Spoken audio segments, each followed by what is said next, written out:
Kalau DPR nggak merespon ini serius ya, artinya kita akan lihat simpulan bahwa DPR ini memang bukan Dewan Perwakilan Rakyat yang sesungguhnya, tapi lebih terlihat sebagai Dewan Perwakilan Partai misalnya. Jadi kita berharap pada moral dan etik elit politik kita nggak bisa. Lalu kita berharap ada supremasi hukum yang bisa menegakkan perkara-perkara kejahatan, korupsi, macam-macam, Kak. Nggak bisa juga. Ketika dua-duanya nggak ada, Kak, maka tadi saya katakan, ya kita nggak bisa menyalahkan juga kalau kemudian mahasiswa, rakyat, dan lain-lain kemudian dia memilih jalannya sendiri.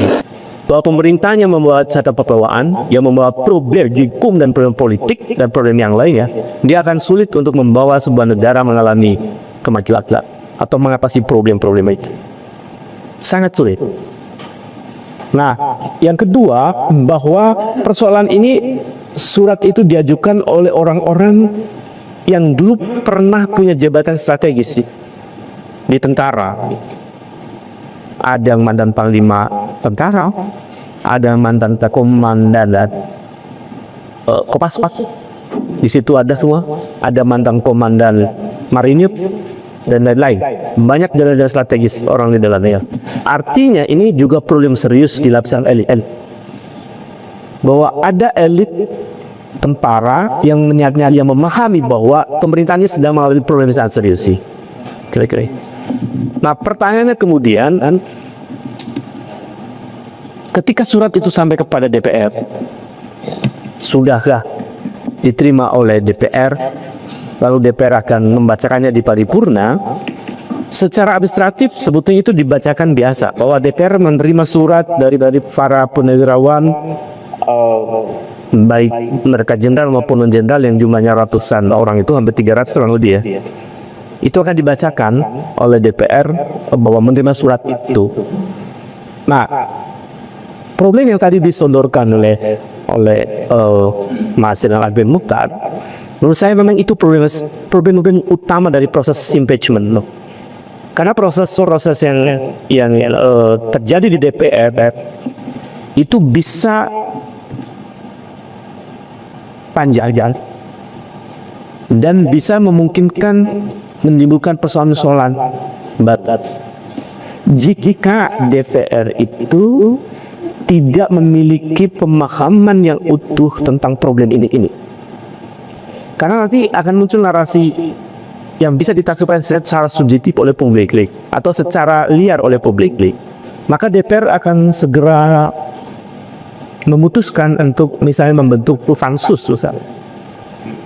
untuk menyelidiki perkara korupsi ini, bisa, atau perkara pengajuan impeachment dengan data-data yang di dalamnya disebutkan ada perkara korupsi, misalnya ada perkara dugaan korupsi ya, dugaan kuat korupsi, ada perkara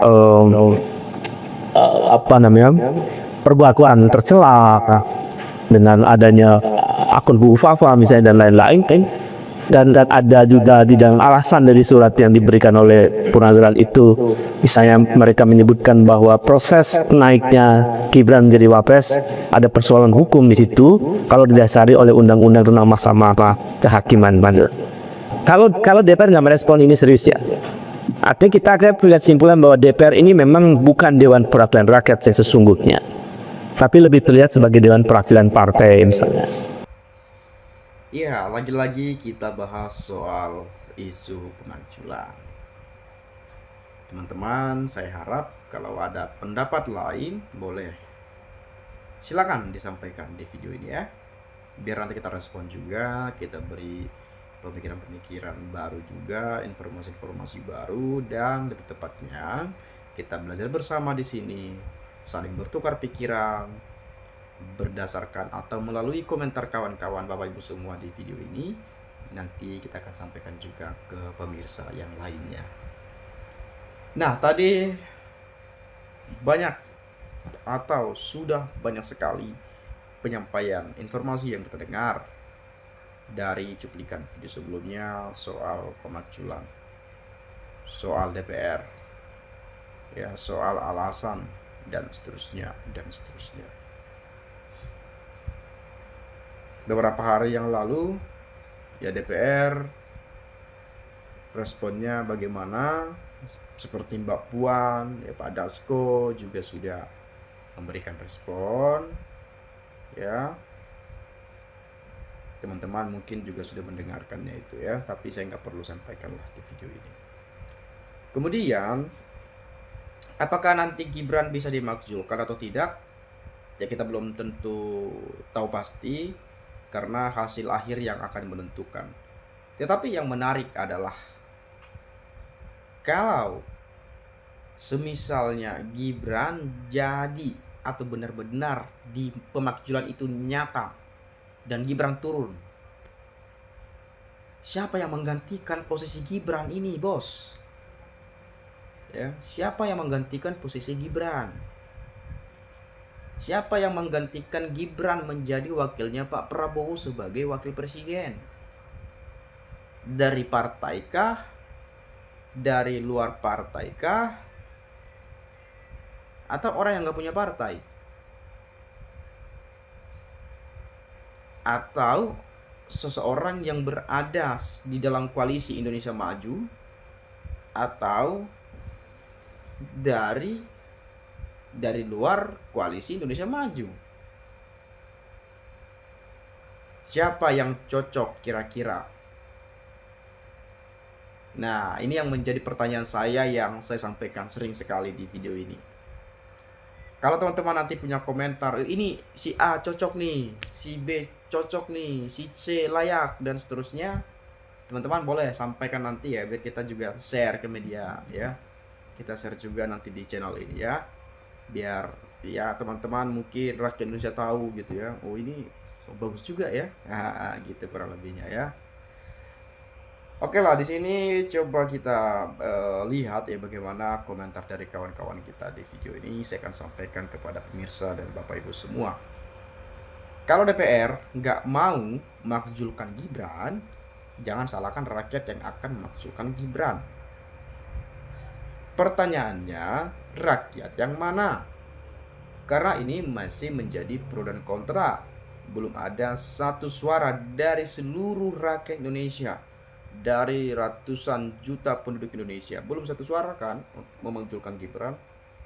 Paling beberapa ratus misalnya, atau beberapa ratusan ribu, atau puluhan ribu bahkan, yang setuju pemakzulan itu dilakukan. Jadi DPR harus dengarkan rakyat yang mana ini. Tapi ini bukan soal 100.000 orang, 200.000 orang, 10 orang, 20 orang yang menginginkan pemakzulan itu. Tapi satu orang saja, kalau terbukti Gibran memang melakukan pelanggaran, turun ya turun. Kan begitu. Ya nggak perlu ratusan juta orang atau apa. Tetapi ya 2-3 orang saja pun yang mengusulkan pemakzulan ini, kalau mereka punya bukti yang sangat kuat bahwa Gibran sudah tidak lagi memenuhi syarat sebagai wakil presiden, ya kalau terbukti, benar-benar terbukti ya turun ya turun. Dimakzulkan dimakzulkan, impeachment ya impeachment, kan begitu ya. Jadi nggak perlu lihat rakyatnya juga berapa bukan soal rakyat, tapi berapa rakyat yang setuju atau tidak, bukan begitu, tapi ini bukti ada tidaknya, kan begitu ya. Kemudian baru rakyat Indonesia puas, Puan Maharani sudah membacakan pemakzulan Gibran ini. DPR yang tegas, rakyat Indonesia dari Sabang sampai Merauke merasa puas dan lega. Kalau DPR tidak bisa melakukannya, bubar saja. DPR harus tegas dan berkeadilan, tidak cuma terima ampo saja. Bubarin DPR, nggak mikir suara rakyat, gaji besar, kerja omon-omon. Gibran jelas terlibat korupsi dan Gibran pendidikan hanya SMP. Yang itu banyak isu juga yang saya dengar, katanya Gibran tamat SMP langsung pergi ke Singapura, pergi ke ini. Kita nggak tahu SMA-nya di mana. Ada yang mengatakan seperti itu. Nanti mungkin saya akan upload juga di video selanjutnya ya. Itu ada videonya sudah saya simpan tuh, sudah ada informasi yang saya dengar tuh ya. Tapi benar atau tidak informasi itu saya nggak tahu pasti ya. Kemudian DPR tidak bisa memakzulkan, bubarkan atau digaji seperti PNS karena tidak memegang amanah rakyat. DPR gak ada kerjanya, udah jelas rakyat meminta dibahas masalah Gibran, pura-pura bego padahal gaji besar dari uang rakyat. Emang gak malu ya? Dewan Pembunuh Rakyat bagusnya dibubarin aja, tak ada gunanya. Maklum, MPR, DPR hasil money politik, jadi gak ada kapasitas, minim akhlak dan moralitas, maka banyak melahirkan undang-undang pesanan oligarki agar dapat cuan banyak untuk mengembalikan uang saat menjadi caleg. Untuk bisa DPR makzulkan Gibran, penegak hukum harus usut DPR dari keturunan PKI yang berkasus, segeralah diadili. Inilah penghambat pemakzulan Gibran. Jangan Indonesia bisa diatur oleh PKI gaya baru. Jadi memang banyak sekali yang menuntut pemakzulan itu, tapi nggak semua juga. Ya kan kita harus fair juga di sini bahwa ini menjadi pro dan kontra. Ada yang pro terhadap pemakzulan, ada yang kontra terhadap pemakzulan. Ada yang setuju pemakzulan dilakukan, ada yang tidak setuju pemakzulan itu dilakukan. Jadi kalaupun kita dengarkan DPR harus dengarkan rakyat, DPR harus berpihak dengan rakyat dan lain-lain, rakyat yang mana dulu teman-teman, kan begitu. Ya menurut pandangan hemat saya seperti itu, tapi lagi-lagi kembali saya sampaikan ya, karena ada proseduralnya, karena ada prosesnya, ada aturannya, jadi harus sesuai aturannya ya. Kecuali rakyat demo besar-besaran, didesak, duduk gedung DPR sana diduduki, gentengnya itu ya, plafonnya atau apa dirobohkan gitu ya, baru didesak DPR ya, tanpa mikirkan proses lagi itu, tanpa mikirkan berapa yang setuju berapa yang setuju, nggak lagi, karena ini udah desakan, udah diduduki atapnya, kan begitu ya, mau tak mau harus kayak begitu. Tapi secara aturan, secara proses ya, 2/3 dari total jumlah seluruh anggota DPR yang hadir ya baru bisa nanti disetujui atau tidaknya. Baru nanti ketika sudah ada persetujuan, baru dilakukanlah rapat pimpinan dan seterusnya sesuai aturan dan prosedural sampai selesai pembahasannya, seperti itu ya. Menurut pandangan hemat saya seperti itu. Tapi memang kalau teman-teman ya punya pendapat lain ya, agak ada soal, silahkan sampaikan nanti pendapat Anda di komentar ini biar kita bisa bertukar pikiran antar satu dengan yang lain lewat komentar pada video ini. Itu saja, terima kasih saya ucapkan sekali lagi, salam dan sampai jumpa.